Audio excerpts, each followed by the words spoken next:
Halo Sobat Maya, kembali lagi ke series Maraton Saham IPO. Nah, jadi kita akan coba untuk secepat mungkin ya, ngebut ya, untuk mereview semua saham IPO yang tersisa.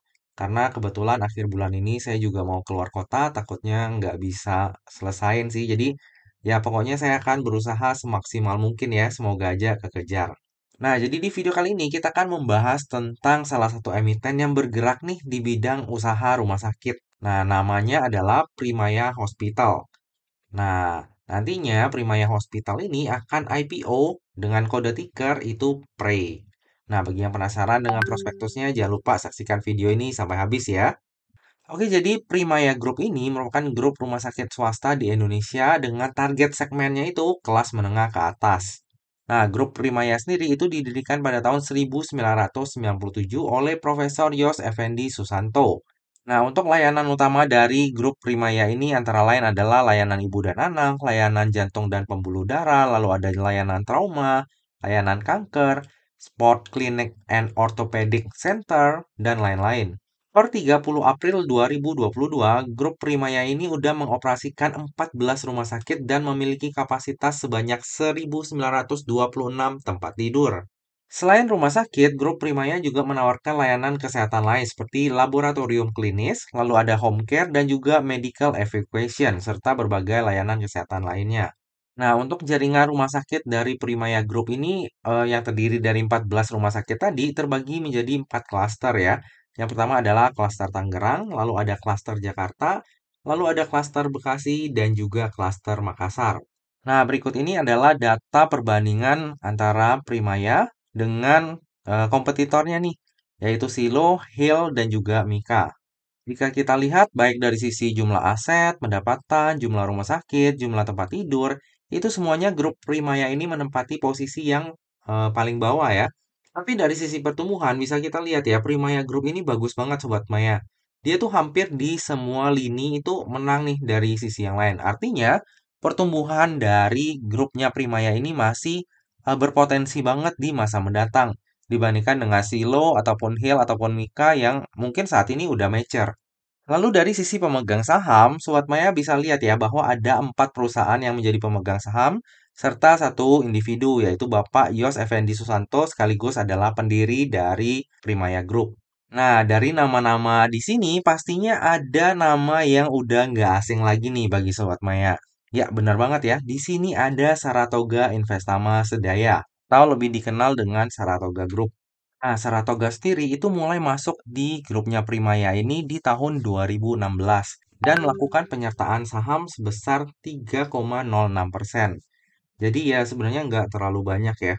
Jika kita lihat dari sisi penyertaan modal yang dilakukan oleh Saratoga Group di tahun 2016, kurang lebih mereka menggelontorkan dana sekitar 3,9 miliar. Tapi pada saat IPO, dana 3,9 miliar itu udah tumbuh berkali-kali lipat, berpuluh-puluh kali lipat nih Sobat Maya. Bagi Sobat Maya yang ngerti, ya pasti tahu lah ya berapa puluh kali lipat. Nah, kita ke struktur IPO-nya. Jadi dalam IPO ini sebanyak-banyaknya 302 juta lembar saham atau mewakili sebanyak 2,28% dari modal ditempatkan dan di store penuh yang akan ditawarkan kepada masyarakat. Harga penawarannya sendiri itu berkisar antara 900 hingga 950. Sehingga dana yang akan diraup dari IPO ini adalah sebanyak-banyaknya sebesar 287 miliar. Nah, untuk proporsi saham yang ditawarkan kepada masyarakat itu kecil banget ya, hanya 2,28%. Bahkan enggak memenuhi syarat free float yang ditentukan oleh BEI. Jadi ada kemungkinan sih di masa mendatang mungkin aja ada aksi korporasi yang dilakukan oleh Prey agar dapat menambah komposisi free float yang ada di masyarakat. Lalu bersamaan dengan IPO ini, Prey juga akan menerbitkan sebanyak-banyaknya 697 lembar saham dalam rangka pelaksanaan Mandatory Convertible Bonds ataupun MCB kepada Archipelago Investment. Nah, MCB Archipelago ini diterbitkan dengan nilai pokok nominal sebesar 627 miliar. Nah, dengan adanya pelaksanaan konversi MCB Archipelago ini, nantinya Archipelago itu akan memegang kepemilikan saham dari Prey itu kurang lebih sebesar 4,99%. Nah, untuk MCB ini sebenarnya itu juga pernah dilakukan waktu IPO-nya BMHS. Jadi nantinya setelah MCB-nya dilakukan, setelah IPO selesai, komposisi pemegang sahamnya menjadi seperti ini nih Sobat Maya. Jadi Archipelago-nya nanti memegang sebesar 4,99% kepemilikan saham. Biasanya kalau misalnya ada MCB kayak gini, harga sahamnya itu cenderung naik sih. Bisa kita lihat waktu kejadiannya BMHS ya. Jadi setelah nanti harganya dipucuk banget, baru nanti akan dilakukan distribusi. Nah, biasanya waktu masih IPO, biasanya sih kalau kita berkaca pada kasusnya BMHS, itu harga sahamnya masih dikerek naik. Cuma yang berbeda adalah waktu BMHS kemarin, itu memang kondisinya itu lagi pas banget ya, lagi pandemi. Jadi dia tuh IPO benar-benar di saat yang tepat. Nah, kalau Prey ini, kayaknya saat ini rada kurang tepat ya, karena kan lagi agak turun nih sektor healthcare gitu ya. Rumah sakit juga lagi agak turun. Untuk timingnya mungkin kurang tepat. Nah, coba kita lihat lagi nih nanti untuk potensi-potensi yang ada di IPO-nya Prey ini. BTW, bagi yang belum tahu, Archipelago Investment ini bagian dari government-nya Singapura ya. Jadi, khusus untuk investasi. Nah, apakah kalau misalnya ada Archipelago Investment, saham pasti naik? Enggak juga ya. Bisa kita lihat contohnya di saham Avia, ataupun di MTEL, atau mungkin yang paling gede nih masuknya kayak di saham Bukalapak. Itu ada Archipelago Investment semua. Dan pada tahu sendiri lah ya, ujung-ujungnya harga sahamnya kemana.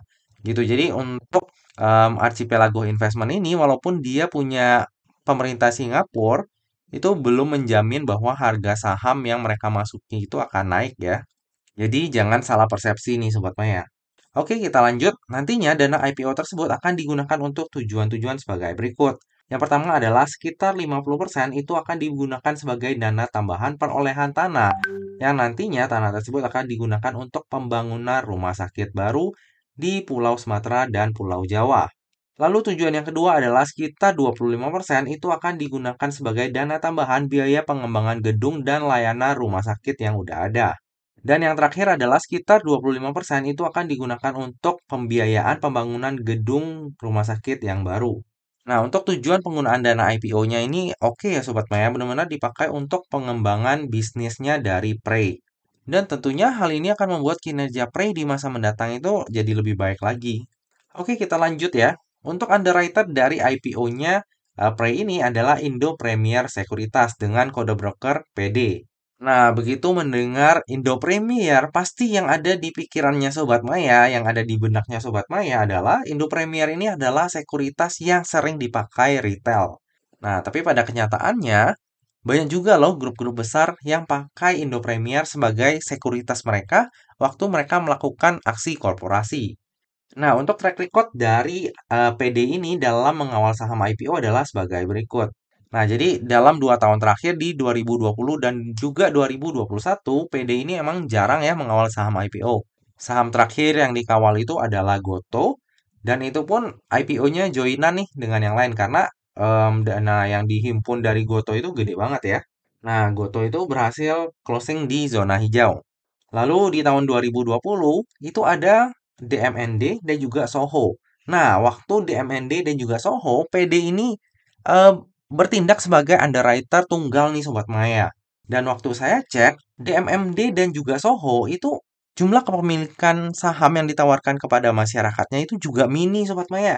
Jadi nggak nyampe 7,5%. Jadi mirip banget dengan kondisinya Prey ini. Nah, kalau Soho itu luar biasa banget. Saya ingat banget tuh karena emang lot yang ditawarkan sedikit, makanya dia tuh arah sampai berkali-kali.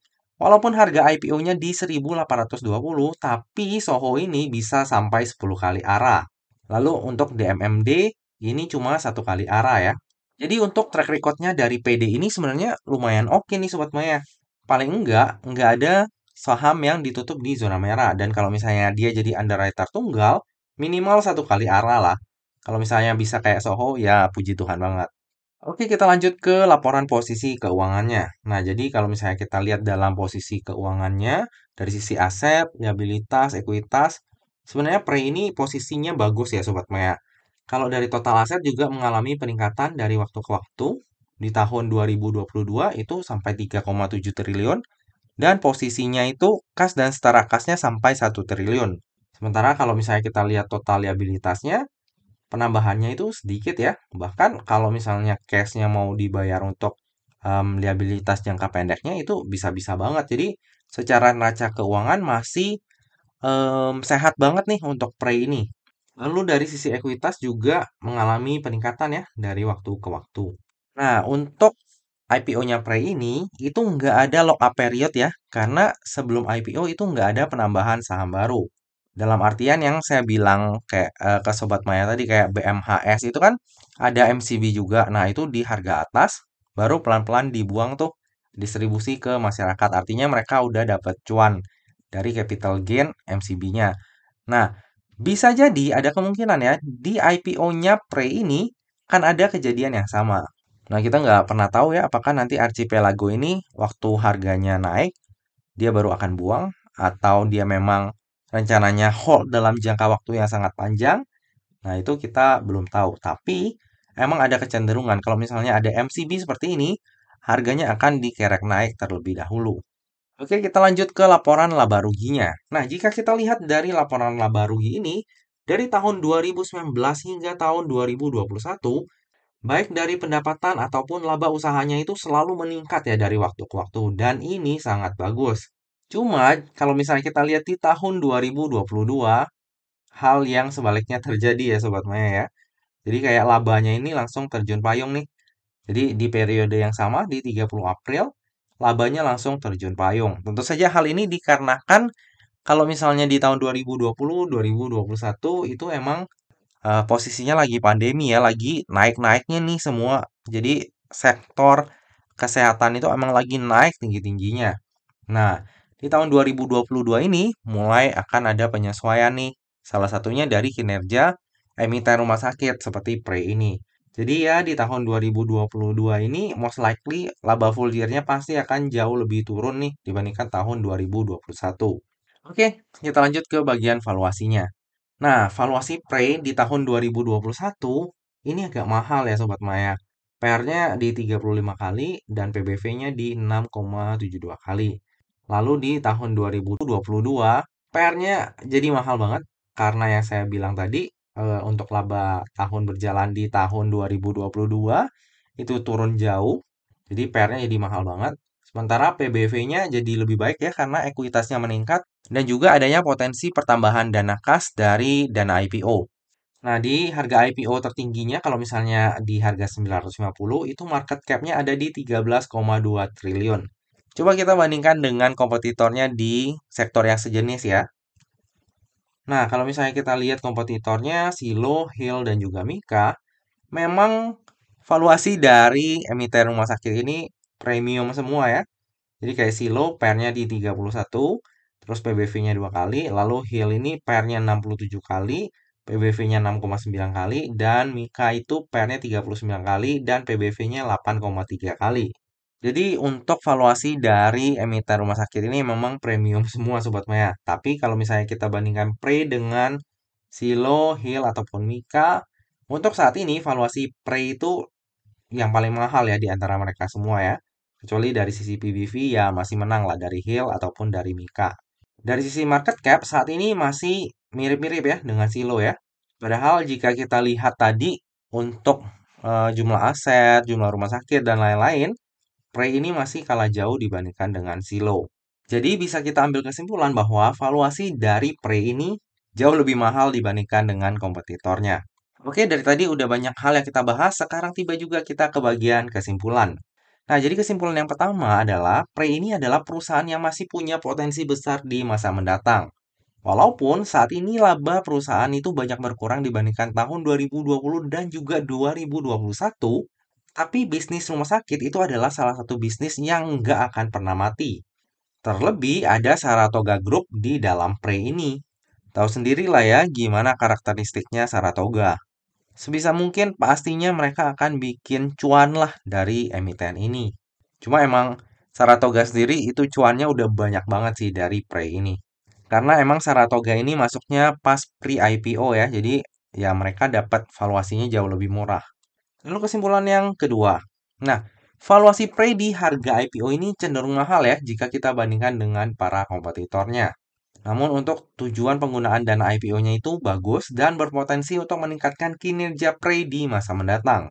Lalu kesimpulan yang ketiga adalah underwriter dari IPO-nya Prey ini adalah Indo Premier Sekuritas ataupun PD. Walaupun PD ini lebih dikenal sebagai sekuritas retail, namun PD juga dipercaya banyak grup besar seperti Saratoga Group sebagai sekuritas yang mengeksekusi aksi korporasi yang akan dilakukan. Untuk track record PD dalam mengawal saham IPO juga bagus. IPO terakhir yang dikawal adalah Goto dan berhasil ditutup di zona hijau. Sementara untuk DMMD dan juga Soho berhasil ditutup arah di hari pertamanya listing. Kesimpulan yang terakhir, seperti pada IPO lainnya, saya akan memanfaatkan momentum IPO ini untuk mendulang cuan. Jadi secara valuasi, Prey ini emang mahal ya, tapi kalau misalnya kita lihat dari jumlah saham yang ditawarkan, lalu adanya MCB, dan juga underwriter-nya adalah PD, nah, saya lumayan yakin nih bahwa Prey ini bisa ditutup at least ya, di zona hijau lah waktu hari pertamanya listing. Dan menurut saya sendiri, dari emiten-emiten yang udah saya review beberapa waktu ini ya, untuk periode kali ini, Prey ini adalah salah satu yang paling menarik. Jadi selain PDPP, Prey ini juga menarik bagi saya pribadi. Tapi yang namanya masa depan kita nggak pernah tahu ya. Kalau misalnya emang Prey ini nantinya di hari pertama malah cenderung turun, ya saya akan lihat sikon lagi. Kalau misalnya emang nggak memungkinkan untuk naik, ya saya mungkin akan lepas dulu. Cuma di masa mendatang saya juga akan jadikan Prey ini sebagai watchlist sih. Karena menurut saya pribadi masih ada potensi untuk Prey ini digoreng di masa mendatang. Nah, tentunya yang namanya saham, terlebih saham IPO, itu nggak pernah luput dari yang namanya resiko. Jadi, pastikan bagi Sobat Maya yang mau melakukan order saham IPO Prey, juga melakukan order dengan mempertimbangkan resiko yang siap untuk Sobat Maya tanggung ya. Lebih lengkapnya tentang pemesanan saya akan saya update di tab community ataupun IG saya pada saat masa offering nanti. Nah, Sobat Maya, demikianlah video review saham IPO Prey. Semoga aja video ini dapat bermanfaat bagi Sobat Maya semuanya dan dapat menjadi bahan pertimbangan nih, apakah nantinya Sobat Maya akan membeli saham IPO Prey atau enggak. Nah, Sobat Maya, demikianlah video kali ini. Akhir kata, jangan lupa untuk selalu jaga kesehatan, jangan lupa untuk selalu bahagia, dan semoga perjalanan investasi kita selalu cuan bareng-bareng ya. Sampai jumpa di video selanjutnya. Dah.